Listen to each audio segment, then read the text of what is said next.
जिन्होंने अपने संघर्ष, अपनी हिम्मत, साहस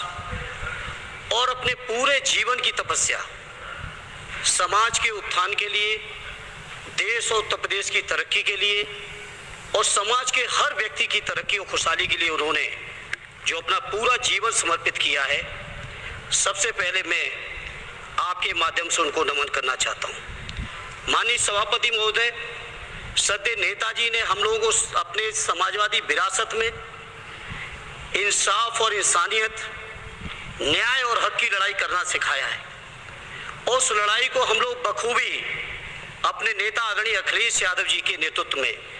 शानदार तरीके से उस विरासत को न केवल लड़ रहे हैं, बल्कि नेताजी के हर सपने को पूरा करने तक हम लोग चुप बैठने वाले नहीं हैं। सभापति महोदय, बजट एक व्यापक विषय है और जब इस विषय के बारे में सोचते हैं तो समझ में नहीं आ रहा कि कहां से शुरू करें, क्योंकि देश में आज कोई वर्ग नहीं बचा है। कुछ चुनिंदा उद्योगपतियों के बारे में बात नहीं करूंगा, लेकिन देश के 140 करोड़ लोगों में से कम 95% लोग ऐसे हैं जो आज पूरी तरह से बर्बाद है। एनडीए की यह सरकार 11वां बजट पेश कर रही है, लेकिन इस 11वें बजट के बावजूद अगर मैं देखता हूं तो समाज की जो गरीबों के लिए सबसे ज्यादा जरूरी चीजें हैं, स्वास्थ्य का है तो स्वास्थ्य 2023 और 24 में बजट घटा दिया है। किसानों का बजट जहां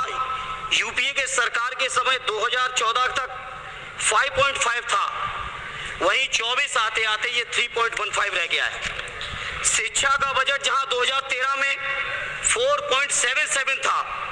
आज 23-24 आते आते ये 2.5% रह गया है। इसी तरह से जितनी भी जरूरी चीजें हैं,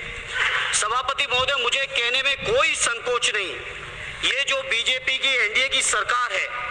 ये सरकार पूरी तरह से गरीब विरोधी, किसान विरोधी, नौजवान विरोधी, बुनकर विरोधी, छात्र विरोधी, दलित विरोधी, पिछड़ा विरोधी, मजदूर विरोधी, जितनी भी अगर उपाधियां दी जाएंगी सभापति महोदय वो कम है। और मैं कोई राजनीतिक भाषण नहीं दे रहा हूं, मैं उदाहरण सहित आपको जब नंबर आए तो बोल देना, और हमें पता है आपका नंबर भी नहीं आएगा आपकी पार्टी में, ये भी पता है हमें। सभापति महोदय, दे देना, आप डेटा दे देना, आप डेटा दे देना, हमारी दबाव नहीं रुकेगी। सभापति महोदय, जब बीजेपी की सरकार, जब बीजेपी के लोग विपक्ष में रहे तो ओपीएस की बातें किए। 10 साल से आप सत्ता चला रहे हो, 11वां बजट पेश कर रहे हो, पूरा देश आज ओपीएस के लिए सरकारी कर्मचारी परेशान है, कहीं ओपीएस की चर्चा नहीं है, पुरानी पेंशन की कोई चर्चा नहीं है। सभापति महोदय, पुरानी पेंशन तो पुरानी पेंशन हम मांग करते हैं, बहुत बड़े राष्ट्रभक्त आप बनते हो, मैं मांग करता हूं देश के पैरामिलिट्री फोर्सेस को आत्महत्या कर चुके सभापति महोदय, कोई सरकार के कान पे जू नहीं रह रही है, किसान आत्महत्या कर रहे हैं, कोई मतलब नहीं, अनुदेशकों को तनख्वाह नहीं मिल रही है समय से, कोई मतलब नहीं, आंगनबाड़ी महिलाएं परेशान हैं, कोई मतलब नहीं। सभापति महोदय, अपनी हिम्मत, साहस, आपकी और अपने पूरे जीवन की तपस्या आपकी आंगनबाड़ी समाज के उत्थान के लिए,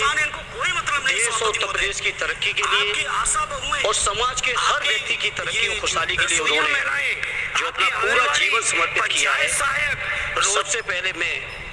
आपके माध्यम से उनको नमन